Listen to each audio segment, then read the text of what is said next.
Hello and good morning. I have two very special guests with me today. Both of them I call the water and agriculture experts of the Coca-Cola company. I have with me Ulrike Sapiro, the Senior Director for Water and Agriculture Practice for the Coca-Cola company, and I have with me Rajiv Gupta. He's the Senior Manager for the Coca-Cola India Foundation, and we fondly call it Anandana, which means all the pleasure and happiness. It's a pleasure to have both of you this morning talking about the water and agriculture practices for the Coca-Cola company. May I start with you, Ulrike? You've been in this role for close to about a year. And what has been your learning in last 1 year? And how are you enjoying this role? Yeah, I wish it was a year. It feels like a year, but it was about 9 months. It's been a very interesting journey.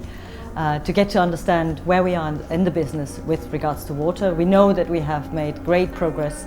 We have achieved 100% replenish now in the 3rd year rolling. We want to continue that, and there's fantastic work going on in the field.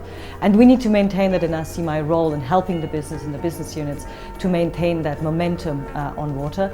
But at the same time, we need to recognize that we need to start evolving our water strategy, the framework in which we operate, to actually help the business to get even better at managing its risks, finding opportunities for the business and its growth around water, but also to deploy our resources more efficiently and practically to create scale. So we have a great start, we have a great platform on which we can build, but we now need to build for the future, and that's why we start working together on the 2030 water strategy for the Coca-Cola system.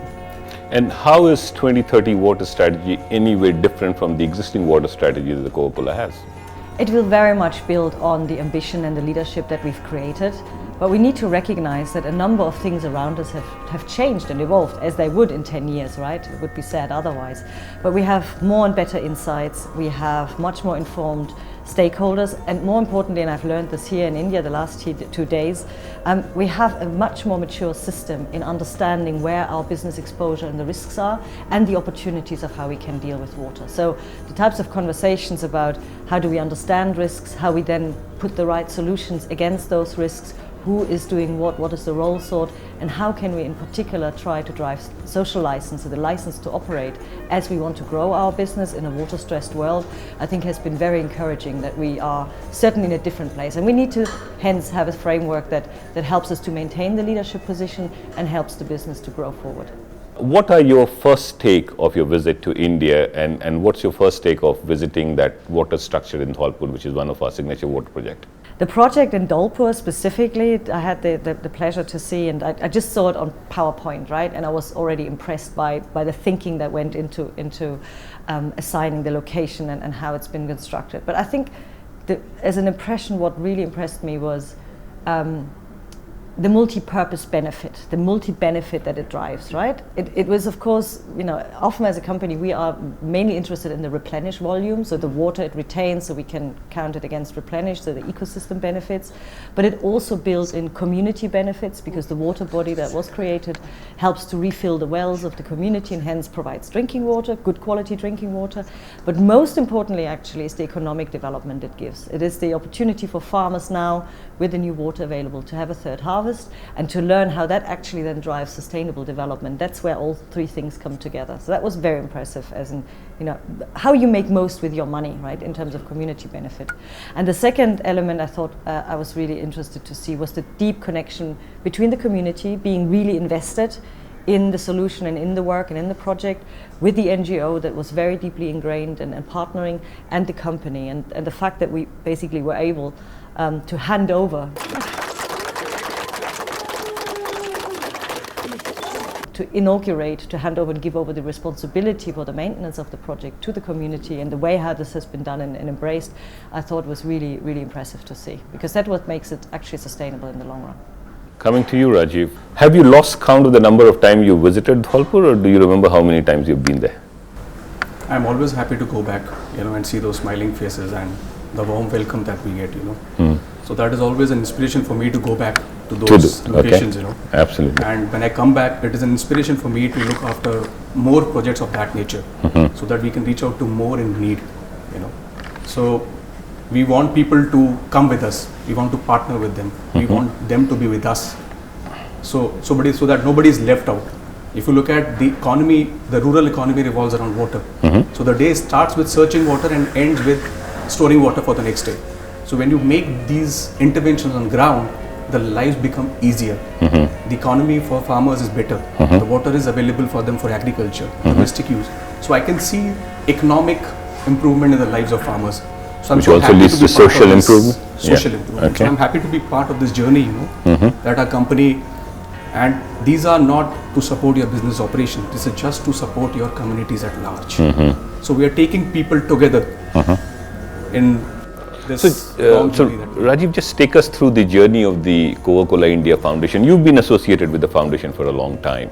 If you could just tell us for how long we've been in operation as a foundation, what have we done, and what is the impact or outreach of this work that we have done through the foundation?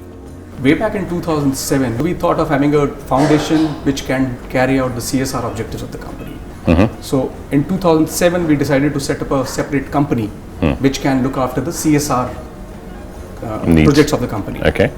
And we started loaning to our NGOs. We started scouting for new projects, new partners in 2010.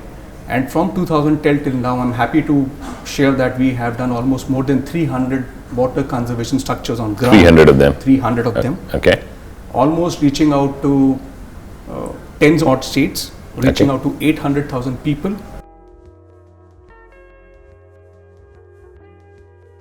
And Close to about 1 million people. as right? Ulrich said, this is not a prime objective of ours to calculate the replenished benefit. We are still not able to quantify those social benefit that we have gathered out of these. But to quantify, we have replenished almost 15 billion liters of water, on an rainwater, annual basis. on an annual basis. Okay. And wherever I go, I meet farmers and see, so farmers which used to have one crop a year, now they are able to have the second crop and third crop. So the lives are becoming better. Children are going to school. They have better homes. They're able to have from bicycle to motorcycle. Some of them have cars now. Oh, wonderful. So heartening to see that lives have changed because of the small interventions that we have done on the ground. If you have to build a structure at a place, what is the journey of building that structure, and how do you really start and you decide that I'm going to do it at place A versus place B, and what is that structure looking like, and what are some of those parameters that you look at? Just to share the perspective, the community comes on board from day one. Okay. So that the ownership, So it's a co-ownership kind of. ownership comes Okay. from the day one. Okay. It is not being imposed by us as a corporate. The need assessment is done on the ground. So the need request comes from the community from day one. So it is not something that we as corporate is imposing on the community. So need assessment is done, and we do a technical assessment of all our projects. Whether it is a feasible location, we'll be able to have a right catchment, we'll be able to hold the water, so that after completion it delivers the same benefit that it is intended for. Okay. So the success of my projects, I will say, it is not that we are doing it. Community is owning it from day one. Our work doesn't stop when we hand over the project to community. In fact, it begins from there. Okay. Because community takes over from there and ensures the sustainability of those check dams for next 10 to 15 years, what the average life of a structure is. Has there been any learning, anything that you think we could have done better, or in the process of all that 10, 11 years of our journey, is there any learning that you think that has helped us do our projects better as we go forward? See, while I travel to these locations, water is not the only need that comes forward to me. Is it the central need of the community? It is the central need of the community, but there are other needs also. Like Sure. education is the next need, Okay. So improvement in the infrastructure is the next need. Okay. But for us, the priority is water. As we understand water, the entire economy revolves around water. So if water is available, the women will not have to search water, they have to travel They don't have to miles for waste water. time, that's right. So they can spend some more time with the families, Okay. You have water for agriculture, you have water for domestic use. Peoples don't have to migrate to the urban centers to work as daily laborers, So they can be proudly called as farmers, where they can have second crop and third crop. So I'm happy to be with them, So we are growing together, I'll say. So Rajiv, coming to you in the end, is there any commitment you want to give it to Ulrike? The next time when she comes here, would she get to see something more interesting, more in scale, more impactful, or? I think what we had just discussed with Ulrike during our visit, we would like to have a multi-stake partnerships, where we can get other corporates on board. We Okay. can have a pool funding and Okay. can see how these can be scaled up. Okay. Because alone Coke can't make a difference on ground. On that note, thank you very much. It's a really pleasure talking to you, both of you, and welcome again to India. Thank you, Ulrike. Thanks.